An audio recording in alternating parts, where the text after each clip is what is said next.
একটা কিতাব আছে, এই কিতাব থেকে আমি আপনাদের একটা কথা শোনাই। কিতাবের নাম মাদারিজুস সালিকিন বাইনা মানাজিল ইয়্যাকা না'বুদু ওয়া ইয়্যাকা নাস্তাঈন। আল্লামা ইবনু কাইয়িম আল জাওজিয়্যা রাহিমাহুল্লাহ জগৎ বিখ্যাত কিতাব। তিনি এই কিতাবটা লিখেছেন অদ্ভুত এক বিষয়ের উপর। কিতাবের নাম কি? মাদারিজুস সালিকিন বাইনা মানাজিল ইয়্যাকা না'বুদু ওয়া ইয়্যাকা নাস্তাঈন। তিনি এই কিতাব, বড় কিতাব, তিনি বুঝাইতে চাইছেন আমরা প্রত্যেক নামাজের মধ্যে বলি ইয়্যাকা না'বুদু ওয়া ইয়্যাকা নাস্তাঈন, আল্লাহ আমরা আপনার ইবাদত করি, আপনার কাছে সাহায্য চাই। এই যে আমরা মুখ দিয়ে বলি, এটা কাজে প্রকাশ করি না। আমরা ইবাদত গোলামি করি কার? তা আমরা সাহায্য চাবো কার কাছে? আপনি এক ফ্যাক্টরিতে চাকরি করেন, আর এক ফ্যাক্টরিতে বেতন চাইলে আপনারে বেতন দিবে? কথা বুঝা বলেন। এক ফ্যাক্টরিতে চাকরি করেন, আর এক ফ্যাক্টরিতে বেতনের জন্য গেছেন, আপনাকে বেতন দিবে না। আমরা আল্লাহর চাকরি করি, আল্লাহর গোলামি করি, আল্লাহর ইবাদত করি, বিপদ আপদে সাহায্য আর বেতনও চাবো কার কাছে? তিনি এই বিষয়টা এখানে বুঝাইছেন। মাদারিজুস সালিকিন বাইনা মানাজিল ইয়্যাকা না'বুদু ওয়া ইয়্যাকা নাস্তাঈন। এই কিতাবের দ্বিতীয় খণ্ডের মধ্যে 47 নম্বর পৃষ্ঠায় তিনি লেখেন, কানা ইমরান ইবনে হুসাইন উস্তুসকিয়া বাতনুহু। নবীজির একজন বিখ্যাত সাহাবী ইমরান ইবনে হুসাইনের একটা কথা তিনি উল্লেখ করেছেন। সাহাবীর নাম ইমরান, বাবার নাম হুসাইন। বলেন সাহাবীর নাম কি? ইমরান। এই নামটা সবাই একটু মুখস্থ করেন। সাহাবীর নাম ইমরান, বাবার নাম হুসাইন। হা সদ ইয়ানুন হুসাইন। এই হুসাইন আবার সিনওয়ালা হুসাইন না, সদওয়ালা হুসাইন। তিনি বলেন ইমরান বিন হুসাইন উস্তুসকিয়া বাতনুহু, তার পেটের একটা মারাত্মক ধরনের রোগে তিনি আক্রান্ত হয়ে যান। বুখারীতে তার রোগ সম্পর্কে আসছে কানাত বিহিল বাওয়ারিস, তার বাওয়ারিস ছিল, অসুবিধা ছিল, পেশাব পায়খানার রাস্তায় অসুবিধা ছিল। এই রোগ নিয়ে তিনি দীর্ঘদিন যুদ্ধ করেছেন, দীর্ঘদিন বিছানায় পড়েছিলেন। মাদারিজুস সালিকিনে তার ঘটনা যেভাবে আসছে, ফাবাকিয়া মুলকান আলা যহরিহি মুদ্দাতান তাওয়িলা। ইমরান বিন হুসাইন তিনি তার বিছানার মধ্যে দীর্ঘদিন তিনি বিছানায় পড়া রোগী ছিলেন। ওহুয়া তরিহুল ফিরাশ মুদ্দাতা 30 আমা। তিনি একটা বিছানার মধ্যে 30 বছর পর্যন্ত সময় শোয়া ছিলেন। 30 বছর পর্যন্ত একটা বিছানায় শোয়া। লা ইয়াকুমু ওয়া লা ইয়াকউদু, তিনি উইঠা দাঁড়াইতেও পারেন না, তিনি উইঠা বসতেও পারেন না। পিঠের মেরুদণ্ডের উপর তিনি ভর দিয়ে 30 বছর সময় কাটায় দিয়েছেন। ওয়াকাদ তাম্মা তাজহিজু সারিরিন লাহু লিকাযাই হাজাতিহি, তার খাটের নিচ দিয়ে ছোট্ট একটা ছিদ্র করেছে, এই ছিদ্র দিয়াই তার পেশাব পায়খানাগুলাও পরিষ্কার করা হয়। আহারে 1 বছর 2 বছর 3 বছর নয়, 30 বছর পর্যন্ত এই সাহাবী নিজের বিছানায় শুয়ে থাকা রোগী হিসেবে জীবন কাটায় দিছে। তার পরিবারের সদস্যরা যখন নিজের কাছে আইসা কান্নাকাটি করতেন, তিনি সান্ত্বনা দিয়ে বলতেন, লা তাবকি, তোমরা আমার জন্য কান্না করবা না। হাদিহি নি'মাতুন লা নাকমাতুন, এটা আমার রবের পক্ষ থেকে নিয়ামত, কোনো শাস্তি নয়, এটা আমার আল্লাহর নিয়ামত, তোমরা কান্না করো না। 30 বছর ঘরে পড়ে থাইকাও তিনি বলেন আল্লাহর নিয়ামতে আছি, কান্না করো না। আর আমি আপনি 3 দিন হাসপাতালে থাকলে আল্লাহর ব্যাপারে অভিযোগের শেষ নাই। কথা বলেন, আমাদের দিলটা ভরা শুধু আল্লাহর ব্যাপারে অভিযোগ অভিযোগ অভিযোগ আর হতাশা। বিন্দু পরিমাণ আমাদের মধ্যে শুকরিয়া নাই। কথা বলেন, অভিযোগের শেষ নাই জীবন সম্পর্কে, অথচ ন্যূনতম 1% আমাদের অন্তরে শুকরিয়া নাই, নাই শুকরিয়া নাই, উঠে গেছে মানুষের দিল থেকে শুকরিয়া। পরে কি হয়েছে দেখেন, ইমরান বিন হুসাইন 30 বছর পর্যন্ত ঘরে শোয়া।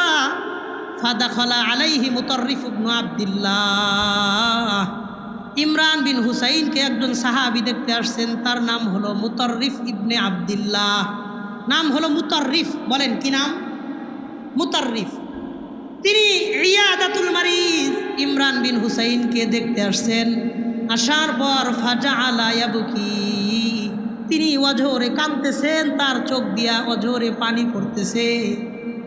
লিমা রাআ মিন হালিহি, ইমরান বিন হুসাইনের হালাত দেখে তিনি কাঁদতেছেন। তিনি প্রশ্ন করলেন, লিমাযা তাবকি ইয়া আখি, বড় ভাই আপনি কান্না করেন কেন? মুতাররিফ ইবনে আব্দুল্লাহ জবাব দিয়ে বলেন, লিমা আরাকা মিন হালাতিকাল ফাজিআ, আপনাকে এমন কঠিন সময়ের মধ্যে আমি দেখব আমি কোনোদিন কল্পনাও করি নাই। আহারে আপনি না নবীর সাহাবী, সাহাবীদের জীবনের সব গুনাহ, সবগুলো গুনাহ আল্লাহ ক্ষমা করে দিয়েছেন। রাদিয়াল্লাহু আনহুম ওয়া রাদু আন, আল্লাহ তাদের উপর সন্তুষ্ট, আপনারাও তো আল্লাহর উপর সন্তুষ্ট। কিন্তু আপনার জীবনে এমন লম্বা সময়ের বিপদ আসবে আমি কোনোদিন কল্পনাও করি নাই। এবার ইমরান বিন হুসাইন মুতাররিফ বিন আব্দুল্লাহকে ডাক দিয়ে বলেন, ভাইজান কান্না কইরেন না, সরেন। এরপরে ইমরান বিন হুসাইন একটা কথা বলেছিলেন, ওই কথাটা শোনানোর জন্য আমি আপনাদেরকে পর্যন্ত নিয়ে আসছি। ইমরান বিন হুসাইন বলেন, ইন্না আহাব্বাল আশিয়াই ইলা নাফসি আহাব্বাহা ইলাল্লাহ, আমি এই যে বিছানার মধ্যে পড়ে আছি এটা আমার আল্লাহর ফায়সালা, আর আল্লাহর একটা ফায়সালা সারা পৃথিবী দুনিয়ার চাইতেও আমি ইমরানের কাছে বেশি পছন্দের।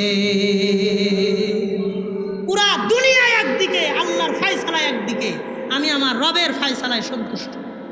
30 বছর ঘরে পড়ে থাকার পরেও সাহাবী বলেন আমি আমার রবের ফায়সালায় সন্তুষ্ট। এরপরেও দেখে মুতাররিফ ইবনে আব্দুল্লাহ কান্না করেন, হাত্তা তাবুল্লা লিহিয়াতুহু, মুতাররিফ ইবনে আব্দুল্লাহর দাড়িগুলা চোখের পানি দিয়ে ভিজে গেছে। হাত্তা বাল্লা তাহতা সারা, তার পায়ের নিচের মাটিগুলা পর্যন্ত ভিজে গেছে। পায়ের মাটিগুলা ভিজে যাওয়ার পরে কান্না থামে না। তিনি বললেন, আলা উবাশশিরুকা বিশাইইন লাআল্লাল্লাহ আইয়ানফাকা ওয়াকতুম আলাইয়া হাত্তা আমুত, ভাইজান আমি আপনাকে একটা সুসংবাদ সম্পর্কে জানাইতে চাই, হয়তো আপনার সামান্য পরিমাণ দিলের ব্যথাটা দূর হবে, কিন্তু একটা শর্ত, ওয়াকতুম আলাইয়া হাত্তা আমুত, আমি মারা যাওয়ার আগ পর্যন্ত আপনি এই কথাটা কাউকে বলবেন না, আপনি একটু গোপন রাখবেন।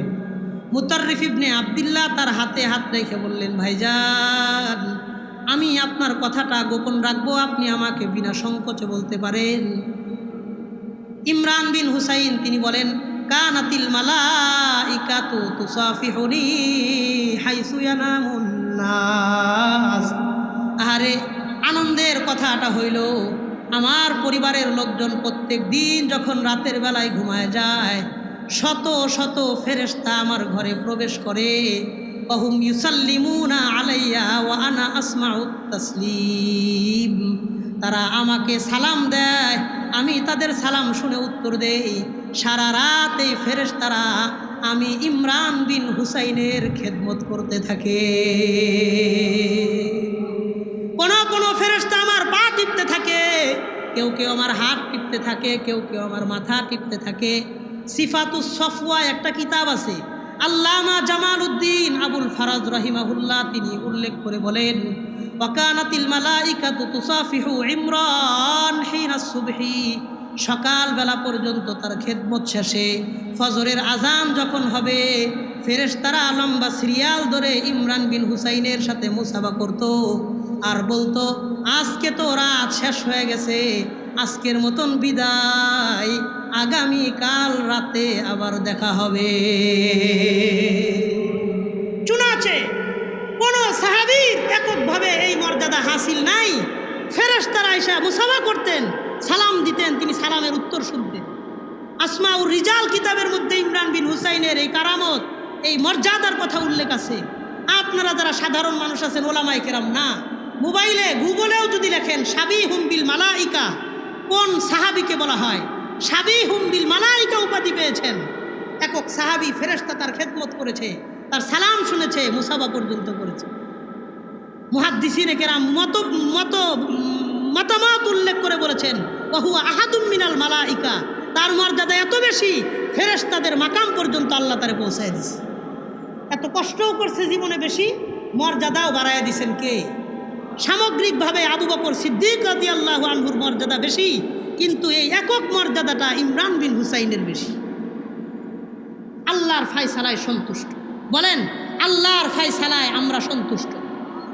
হ্যাঁ, আর একবার বলেন, সবাই বলেন, গুনাহ হবে না। বলেন আল্লাহর ফায়সালায় আমি সন্তুষ্ট। এটা তো মোটামুটি একটা ঘটনা গেল। আরও অবাক এবং আশ্চর্য হইবেন, এই সিফাতুস সফওয়া কিতাবের মধ্যেই জামাল উদ্দিন আবুল ফারাজ রাহিমাহুল্লাহ 2 নম্বর খণ্ডে উল্লেখ করেছেন। তিনি বলেন সাদ বিন আবি ওয়াক্কাস আল-লাইসি রাদিয়াল্লাহু আনহু নবীর সাহাবী, লম্বা হায়াত পাইছিলেন, বিশাল হায়াত পেয়েছিলেন। তিনি শেষ বয়সের কারণে অন্ধ হয়ে গেছিলেন। অন্ধ, চোখে দেখেন না, 2 চোখের 1 চোখেও দেখেন না। তিনি এই কিতাবের মধ্যে বলেন লাম্মা কদিমা সাদুন মক্কাহ, হযরত সাদ রাদিয়াল্লাহু আনহু যখন মদিনা থেকে হিজরত করে মক্কায় গেলেন, সব সাহাবীরা তো মক্কা থেকে হিজরত করে মদিনায় গেছেন। হযরত সাদ শেষ বয়সে অন্ধ হওয়ার পরে মদিনা থেকে হিজরত করে মক্কায় গেছেন। ওই সময় মক্কাতে তেমন কোনো সাহাবী নাই, মক্কায় তেমন কোনো সাহাবী নাই। এই জন্য ফাকবালান নাস ইয়াহরাউনা ইলাইহি, দূর দূরান্ত থেকে হযরত সাদ রাদিয়াল্লাহু আনহুকে দেখার জন্য মানুষ ভিড় জমাইছে। অনেক মানুষ সাহাবী দেখবে এই জন্য ভিড় জমাইছে। বর্তমান জামানার মধ্যেও, আজকের এই যুগেও, আজকে এখানে আল্লামা মামুনুল হক হাফিজাহুল্লাহ আসবেন, এশারের নামাজের পরে তিনি বয়ান করবেন। এই জন্য দূর দূরান্ত থেকে মানুষ তাকে দেখার জন্য ভিড় করবে। কথা ঠিক আছে না? আল্লামা নুরুল ইসলাম অলিপুরি দামাত বারাকাতুহুম হাফিজাহুল্লাহু ওয়া রাআহ, হযরত বয়ান করবে, মানুষ দূর দূরান্ত থেকে হযরতের বয়ান শোনার জন্য আসে। এতদিন পরেও একজন হক্কানি রব্বানি আলেমকে দেখার জন্য যদি মানুষ ভিড় করে, ওই জামানায় সাহাবী দেখার জন্য মানুষ ভিড় করবে কি করবে না? করবে। হযরত সাদ বিন আবি ওয়াক্কাস আল-লাইসি রাদিয়াল্লাহু আনহুকেও দেখার জন্য অনেক মানুষ আসছে। তিনি অন্ধ হয়ে গেছেন, মানুষ আসার পরে তার কাছে দোয়া চায়, দরখাস্ত করে। তিনি যা যা দোয়া করতেছেন, সাথে সাথেই সবগুলো দোয়া আল্লাহ কবুল করে নিতেছে। ওয়াকানা মুস্তাজাবান লিদ-দাওয়া, তিনি মুস্তাজাবুদ দাওয়া ছিলেন। দোয়া করলে আল্লাহ দোয়া কবুল করে নিতেন। সাহাবায়ে কেরামদের মধ্যে কয়েকজন সাহাবীর ব্যাপারে এই রিওয়ায়াতগুলো পাওয়া যায়, তারা মুস্তাজাবুদ দাওয়া ছিলেন। হযরত সাদ রাদিয়াল্লাহু আনহুকে যারা দূর দূরান্ত থেকে দেখতে আসছেন, তার মধ্যে একজন ব্যক্তি ছিলেন, তার নাম হলো আব্দুল্লাহ ইবনে সায়েদ। কেউ বলে তিনি সাহাবী, আবার কেউ কেউ বলেন তিনি সাহাবী নয়, তিনি সাহাবীর সন্তান।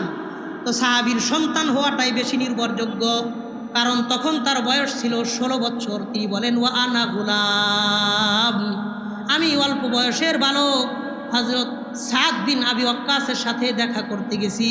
যাওয়ার পরে ফাররাফতুহু বিনাফসি, আমি আমার নিজের পরিচয় তার কাছে বললাম, আমি অমক সাহাবীর সন্তান, আমার বাবা আপনার সাথে দূর সম্পর্কের ভাই হইতো, সেই হিসাবে আপনি আমার চাচা, আমি আপনার ভাতিজা। তিনি বললেন তোমার বাবা কেমন আছে? সন্তান ভাতিজা জবাব দিয়ে বলে, চাচা যান, আমার বাবা 8 বছর আগে দুনিয়া থেকে মারা গেছে। আমি এত দূর থেকে আপনার কাছে আসছি একটা কথা বলার জন্য। কয় কি কথা? কয় চাচা যান, আনতা তাদউ লিন-নাস ফালাউ দাউতা লিনাফসিকা লারাদ্দাল্লাহু বাসারাকা। চাচা যান, আপনি তো সবার জন্য আল্লাহর কাছে দোয়া করতেছেন, যা দোয়া করেন সেই দোয়ায় আল্লাহ কবুল করে নিতেছেন। আপনি যদি আপনার চোখ দুইটার জন্য আল্লাহর কাছে একটু দোয়া করতেন, আমার দিল সাক্ষী দেয় আপনার দোয়া আল্লাহ কবুল করে আপনার চোখ দুইটা আল্লাহ আপনার কাছে ফিরাইয়া দিতে। সবার জন্যই তো দোয়া করতেছেন, তো একটু নিজের চোখ দুইটার জন্য আল্লাহর কাছে কন না, একটু দোয়া করেন, আল্লাহ আপনার চোখ ফিরিয়ে দিবে। এই সময় হযরত সাদ রাদিয়াল্লাহু আনহু তিনি একটা কথা বলেছিলেন, অবাক করা জগৎ বিখ্যাত একটা কথা তিনি বলেছিলেন। হযরত সাদ বিন আবি ওয়াক্কাস আল-লাইসি রাদিয়াল্লাহু আনহু একটা কথা বলছিলেন, আমি আমার চোখের জন্য আল্লাহর কাছে দোয়া করব না। কই কেন? তিনি উত্তর দিয়ে বলেন, ভাতিজা তোমার কথা আমি শুনছি, এবার আমার কথা তুমি শোনো। কাযাউল্লাহি আহাব্বু ইলাইয়া মিন বাসরি। আমি শেষ বয়সে চোখে দেখব না, এটা আমার রবের ফায়সালা, আল্লাহর ফায়সালা। আমি আল্লাহর ফায়সালায় অন্ধ হয়েছি, আর আমার আল্লাহর ফায়সালা আমার কাছে আমার চোখের চাইতেও বেশি দামি। চুনাচে তিনি মুস্তাজাবুদ দাওয়া ছিলেন, তারপরেও নিজের চোখ দুইটার জন্য আল্লাহর কাছে কোনোদিন দোয়া করেন নাই। তিনি অন্ধ অবস্থাতে ইন্তেকাল করেছেন। এই ঘটনা সিফাতুস সাফওয়া কিতাবের মধ্যে লেখার পর জামাল উদ্দিন আবুল ফারাজ রাহিমাহুল্লাহ বলেন, সাহাবায়ে কেরাম ইমানদার ছিলেন, আমরাও তো ইমানদার। সাহাবায়ে কেরাম মুমিন ছিলেন, আমরাও তো মুমিন। সাহাবী আর আমাদের মধ্যে কি পার্থক্য? তিনি চমৎকার একটা কথা মন্তব্য করে বলেন, হুমুল্লাযীনা বাউদ দুনিয়া বিআখিরাতিহিম ওয়া নাহনুল্লাযীনা বি'নাল আখিরাতা বিদ-দুনিয়া। সাহাবায়ে কেরাম তাদের দুনিয়ার সব কিছু বিক্রি করে দিয়েছেন, দুনিয়ার সব কিছু বিক্রি করে দিয়েছেন, শুধুই আখিরাত লাভের আশায়। আর আমরা আমাদের আখিরাতকে ধ্বংস করে দেই শুধুই দুনিয়ার আশায়। সাহাবীরা তাদের দুনিয়ার সব ত্যাগ করেছে শুধু আখিরাতের আশায়, আর আমরা আমাদের আখিরাতকে ধ্বংস করে দেই শুধুই দুনিয়া কামানোর আশা। এই কথা তিনি সেখানে বলেছেন। সাহাবায়ে কেরাম আর বর্তমান যুগের মানুষদের মধ্যে এটাই পার্থক্য, তারা শুধুই আখিরাত বুঝতেন, দুনিয়া না। আর আমরা শুধুই দুনিয়া বুঝি, আখিরাত